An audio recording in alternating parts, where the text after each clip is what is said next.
নমস্কার বন্ধুরা, আজকে আরও একটি গল্প নিয়ে এসে উপস্থিত হয়েছি। আশা করি গল্পটি আপনাদের ভালো লাগবে। তবে চলুন আজকে গল্প পাঠ শুরু করা যাক। আজকের গল্পের নাম শ্যামলী। নদীর তীরবর্তী একটি ছোট্ট গ্রামে একদিন কতকগুলো শহরের ছেলে বেড়াতে এলো। সেই গ্রামেই শ্যামলী নামে একটি শ্যামলা বর্ণের মেয়ে থাকতো। তার মা বাবা কেউ ছিল না তার। শহর থেকে আগত সেই ছেলেগুলোর মধ্যে একটি ছেলের নাম ছিল আবির। সে ছিল একটু ভাবুক প্রকৃতির, লেখালেখি করতে খুব ভালোবাসতো। এই নদীর তীরে বিকেলবেলা ঘুরতে এসে তার সাথে দেখা হয় শ্যামলী। আবির দেখে একটা শ্যামলা বর্ণের মেয়ে, পরনে শাড়ি, মাথায় একরাশ খোলা কেশ।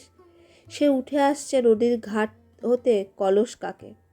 তার উজ্জ্বল যৌবন যেন উছলে উছলে পড়ছে, ঠিক তার কাকের কলসের জলের মতোই। এক পলক সেই দিকে তাকিয়ে আবির নিষ্পলক দৃষ্টিতে তাকিয়েই থাকে শ্যামলীর দিকে। ততক্ষণে শ্যামলী চলে আসে একদম আবিরের কাছাকাছি। সম্ভবত আবিরকে এইভাবে তার দিকে চেয়ে থাকতে দেখে শ্যামলী বলে ওঠে, কিরে বাবু, এইভাবে কি দেখছিস তুই আমার দিকে? শ্যামলীর হিল্লোতিত রূপে আবিষ্ট হয়ে আবির শান্ত গলায় বলে, তোমাকে। সেই শুনে হেসে ওঠে শ্যামলী আর ছুট্টে পালিয়ে যায় সেখান থেকে। শ্যামলীকে দেখে সেদিন রাতেই সুন্দর একটি কবিতা লিখে ফেলে আবির তার কবিতার খাতায়।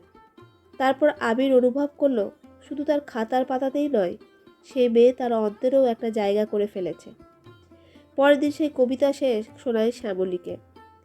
তার কদিন পরেই আবিরের বাকি বন্ধুরা যখন ফিরে যাওয়ার মনস্থির করলো, তখন আবির বলল ওদের, তোরা যা, আমি আর কিছুদিন থাকবো এখানে।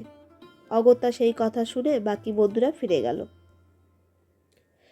সেই দিন বিকেলে আবির নদীর পাড়ে বসে আছে। শ্যামলী এসে বলল, এ কবি বাবু, তুই ফিরে গেলি না যে বড়? আবিরকে কবিবাবু বলেই ডাকতো শ্যামলী। উত্তরে আবির বলল, তোমাকে ছেড়ে আমি যেতে পারলাম না শ্যামলী। এই কথা শুনে শ্যামলী বলল, কেন রে কবিবাবু? আবির বলল, আমি যে তোমাকে খুব ভালোবেসে ফেলেছি শ্যামলী, তোমাকে ছেড়ে আমি কি করে ফিরে যাই? এই কথা শুনে লজ্জায় মুখে হাত চাপা দিল শ্যামলী। আমি কাছে গিয়ে বাহুবলে বুকের মাঝে জড়িয়ে ধরল শ্যামলীকে। তারপর থেকে তারা ভালোবাসায় বিভোর হয়ে রইল বেশ কিছুদিন। এই কদিন শ্যামলীর বাড়িতেই ছিল আবির। একদিন আবিরকে ঘরে দেখতে না পেয়ে শ্যামলী নদীর ঘাটে গিয়ে দেখে তাকে দেখতে পেল। দেখলো মন খারাপ করে বসে আছে আবির। শ্যামলী বলল, কিরে কবিবাবু, তোর মন খারাপ নাকি? আবির বলল, হ্যাঁ, আমি কাল চলে যাব। শ্যামলী বলল, তোর মা বাবা আমাকে মেনে নেবে তো কবিবাবু? আবির উত্তরে বলল, তুমি যাবে না, আমি একা ফিরে যাব। আবিরের মুখে এই কথা শুনে শ্যামলী কাঁদতে কাঁদতে নানানভাবে আবিরকে বোঝাতে চাইল, তাহলে তার কি হবে? কিন্তু আবির নিরুত্তর হয়ে থাকে।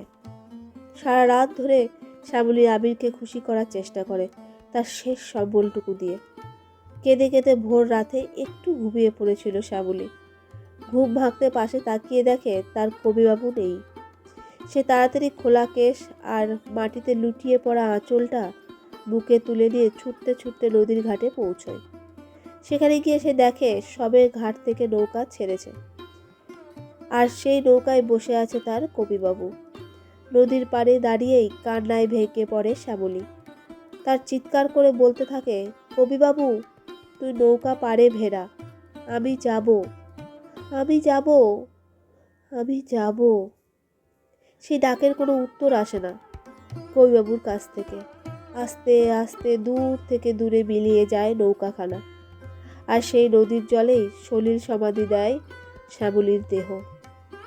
আজ অনেক বছর কেটে গেলেও অনেক মাঝি মোল্লারা আজও নাকি শুনতে পায় সেই ডাক, কবিবাবু, তুই নৌকা পাড়ে ভেড়া, আমি যাব, আমি যাব, আমি যাব। বন্ধুরা, আশা করি গল্পটি আপনাদের ভালো লেগেছে। আর যদি গল্পটি ভালো লেগে থাকে তাহলে অবশ্যই একটা লাইক, শেয়ার, কমেন্ট করে দেবেন। আর নতুন বন্ধুরা প্লিজ চ্যানেলটিকে সাবস্ক্রাইব করে আমার পাশে থেকে যাবেন।